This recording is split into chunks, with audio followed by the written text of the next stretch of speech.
70% of Americans between 45 and 54 have saved less than $300,000 for retirement. That number comes from the Federal Reserve's 2022 Survey of Consumer Finances, the most rigorous household wealth data set this country produces. And at first glance, it sounds like a savings problem. People aren't putting enough away. That's the story most financial content tells you, and it is wrong.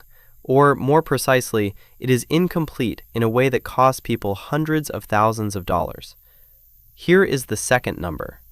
The S&P 500 has returned approximately 10% annually on average for the better part of a century. Robert Shiller's dataset at Yale, which goes back to 1871, confirms it. At that rate, $300,000 invested and left completely alone for 20 years becomes roughly $2 million. Not $900,000, not $1.2 million, $2 million. The math is not ambiguous. A compound interest calculator you can find in 30 seconds will verify it. Here is the third number, and this is the one that closes the gap between those first two. Dalbar's Quantitative Analysis of Investor Behavior, a study they have been publishing for over 30 years, found that over a recent 10-year window, the average equity investor earned approximately 9.8% annually against a market that returned closer to 13%. Meanwhile, Spiva's annual scorecard confirms that between 80 and 90% of actively managed funds underperform their benchmark index over any 10-year rolling period. So the math exists, the vehicle exists, the returns are verified and documented and publicly available. Most people who save $300,000 never get to $2 million, not because the math failed, but because they interrupted it. 3 times in 3 specific, predictable, almost universal ways.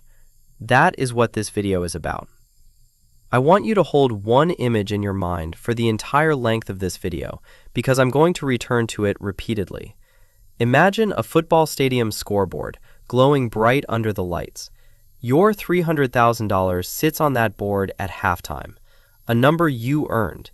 You can see it, it feels real, and the market clock is ticking. Every quarter that passes, compounding racks up points, not dramatically, not all at once, quietly, relentlessly, in exactly the geometry that 10% annual growth produces. By the 4th quarter, the final whistle, that scoreboard reads $2 million. The math ran the offense. You just had to stay in your seat. But most investors don't stay in their seat. Every fumble, every market correction, every red month, every alarming headline sends them running for the exit. They sell low. They chase what's already up. They hand the ball to someone else mid-drive and wonder why their score stalled. I'm going to come back to that scoreboard throughout. Every failure mode I describe is a version of the same mistake, a player leaving the stadium at halftime with a lead, handing someone else the ball, and then blaming the game. Before I show you the 3 ways people destroy this calculation, I want to walk through what the math actually looks like at each stage, because most people think they understand compounding and they don't, not the way it actually feels as it happens. You are 45. You have $300,000 saved. You stop contributing entirely. No new money, no additional deposits, just the existing balance and the market. After 5 years, at 65, your balance is approximately $483,000. That is not exciting. You nearly doubled your money in 5 years, but it doesn't feel transformative. It feels like slow progress. After 10 years, you're at $778,000. Now it's moving. The market added $478,000 in the second 5-year window, more than the previous 5 years, and your entire starting balance combined. After 15 years, $1.25 million. In that third 5-year window alone, the market added roughly $470,000. Same rate, bigger base. The math accelerates without you doing anything differently. After 20 years, $2 million, give or take. Your original $300,000 generated $1.7 million in additional wealth without a single new contribution. You didn't work for that $1.7 million. You didn't time the market for it. You generated it by doing nothing. Here is the geometry that most people never viscerally understand. In the first 5 years, your $300,000 generated $183,000. In the final 5 years, year 15 to 20, that same 10% generated $750,000. The rate never changed. The base changed. The math got heavier in your favor the longer you stayed out of its way. Every mistake I've seen, and I've spent over a decade running my own personal finance content business, surrounded by accountants, fiscal lawyers, and data researchers who've shown me how wealth actually moves at the household level, comes down to one core error. People disrupt the math exactly when it was about to start working hardest for them. They leave the stadium at the exact moment their lead was about to become insurmountable. There is an account that circulates in financial planning conversations about a woman in rural Ohio, a middle school science teacher who enrolled in her state's retirement system in the mid-1980s. She contributed a fixed percentage of her salary because the district set it up that way. She never switched funds. She did not check her balance after the 2001 crash because she did not know how. During 2008, her financial advisor called twice. Both times, she did not call back. She retired in 2019 with a balance that exceeded $1.1 million on a public school teacher's salary spanning 34 years. The lesson is not that she was disciplined. She wasn't making a principled decision to hold during downturns. She simply never emotionally engaged with the account enough to interfere with it. She didn't watch the scoreboard obsessively. She didn't see the score drop in 2008 and panic sell. She wasn't there to make the mistake. Most people don't have that kind of accidental distance from their portfolios. They check. They feel every down month. And when the score drops, which it will every few years, sometimes dramatically, they make a decision that feels completely rational in that moment and costs them $400,000 over the following decade. Here's where I want your full attention, because this is the mechanism behind almost every retirement disappointment I have observed. You probably think the danger is market volatility, bear markets, recessions, the S&P crashing 25% in a single year the way it did in 2022. That is not the danger. The market has recovered from every single correction in its recorded history: the Great Depression, Black Monday, 2001, 2008, the COVID crash of 2020, every single time. The danger is the version of you that exists at the moment of peak fear. Dalbar has been tracking this for over 30 years. What they do is deceptively straightforward.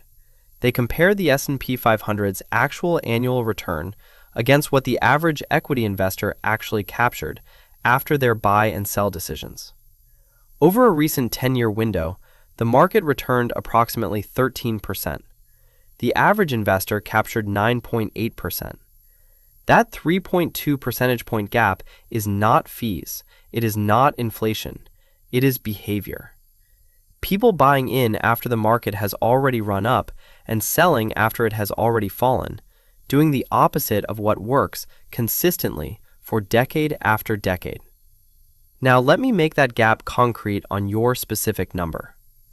$300,000 at 10% for 20 years, approximately $2 million. $300,000 at 9.8% for 20 years, just 0.2% lower, still roughly $1.98 million.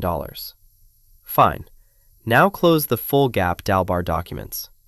$300,000 at 6.8% for 20 years, approximately $1.1 million. The behavioral tax, the cost of emotionally driven, seemingly rational decisions on perfectly functional index funds, is roughly $900,000 on a $300,000 base.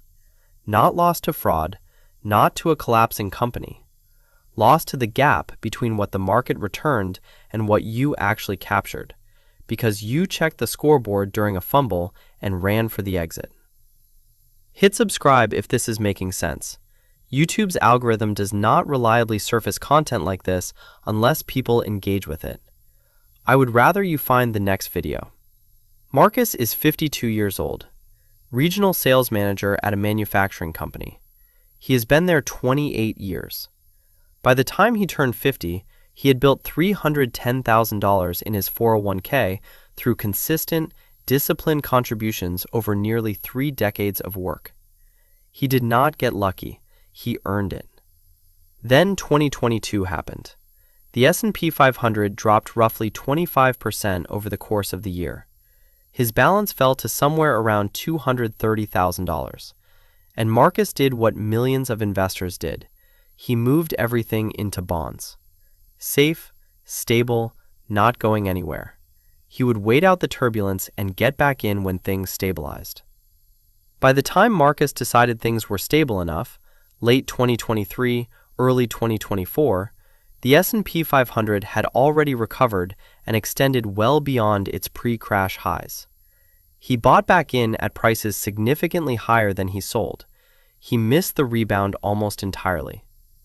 Today, Marcus is 52 with $420,000.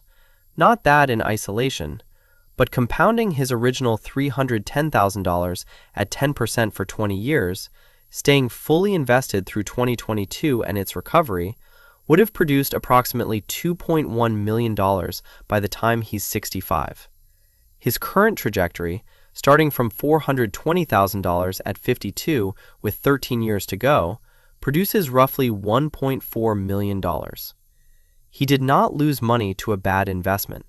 He lost $700,000 to one decision made on one day in 2022 when the scoreboard showed a bad quarter and he walked out of the stadium. Dennis is 49, IT director at a mid-sized technology firm, 25 years in. He's smart, analytically inclined, confident in his ability to evaluate information, all of which makes him uniquely susceptible to this specific failure mode. He had $295,000 saved by 45, sitting in a basic S&P 500 index fund. Then the 2020 and 2021 market cycle happened. Tech stocks exploded. Crypto narratives dominated every podcast he listened to. He started hearing about specific plays, sector rotations, individual positions, asymmetric opportunities, and his analytical brain told him this was researchable. This was a problem he could actually solve with effort. Over the following 3 years, Dennis rotated his portfolio 4 times annually. He chased what had already run. He exited positions that then recovered. Spiva confirms what the data has always shown. 85% of active stock pickers underperform the passive index over any 10-year window. Dennis was not in the 15%. He was in the majority, where the math guaranteed he would be. Today, Dennis is 49 with $380,000. His starting point, $295,000 at 45, compounded passively at 10% to 65, would have produced $1.9 million. His current position, with 4 fewer years of full compounding and a depleted base, has him projecting closer to $1.1 million. He didn't lose to the market, he lost to the performance gap between constant rotation and patient indexing. He took the ball from a running offense and handed it to a series of coaches who statistically couldn't perform. The scoreboard at halftime looked beatable. He tried to game it. It wasn't gameable. Karen is 55, hospital administrator, 32 years in healthcare. She has done almost everything right. Steady contributions, reinvested dividends, never took a loan against her account. She hit $305,000 in her early 50s through sheer consistency and patience. The one decision she made, on the advice of a financial professional she trusted, was to move into actively managed funds with a combined expense ratio and advisory fee of approximately 1.5% annually. Not outrageous, industry standard, comfortable. The advisor had impressive credentials and a detailed-looking portfolio model. Spiva's data on this is merciless. That same advisor's actively managed selections underperformed the index, as they statistically do between 80 and 90% of the time over a decade. Meanwhile, the 1.5% annual fee was not sitting on a statement line Karen watched. It was silently redirecting a portion of her compounding away from her account every single year. The math on 1.5% annual drag compounded over 20 years on a $305,000 base is approximately $800,000. Not a rounding error, not a minor inconvenience. $800,000 that would have accumulated inside her account, quietly redirected to a fee structure she signed once and largely forgot about. Karen is 55 with $510,000. Respectable, but passive indexing from her $305,000 starting point at a 0.03% expense ratio, the kind Vanguard charges, would have her at roughly $2.3 million by 75. Her current trajectory is closer to $1.4 million. She didn't get bad advice from a dishonest person. She got standard advice from a standard advisor operating inside a perfectly legal fee structure designed to generate reliable income. For the advisor. The scoreboard kept running. She just wasn't capturing all the points. At a finance conference dinner last year, I watched a slick advisor spend a solid 20 minutes pitching a $300,000 saver on what he called his proprietary alpha model, promising consistent 12% returns through active allocation. The guy sitting directly across from me, a quiet actuary who had said almost nothing for the previous hour, finally put down his fork and said, "That's cute. My index fund's been doing 10% for 30 years without the PowerPoint." The table went silent. The advisor's face matched his 2% fee, permanently red. Let me bring you back to the stadium one more time. $300,000 at halftime, the market clock running, 10% compounding methodically, quarter after quarter, whether you are watching or not. Marcus left at halftime, not because the game was lost, because one quarter went badly. He came back when the other team's lead was already priced in. Dennis thought he could run a better offense than the index. He couldn't. Neither can 85% of professionals whose entire career is doing exactly that. Karen had someone else manage her scoreboard and quietly take a cut of every point scored. The math from $300,000 to $2 million is not complicated. It is not secret. It does not require perfect timing or special access or exceptional intelligence. It requires one thing that turns out to be genuinely hard: leaving the scoreboard alone long enough for the fourth quarter to arrive. $300,000, $2 million, 20 years, 10%. The math works. It has always worked. The question is whether you will.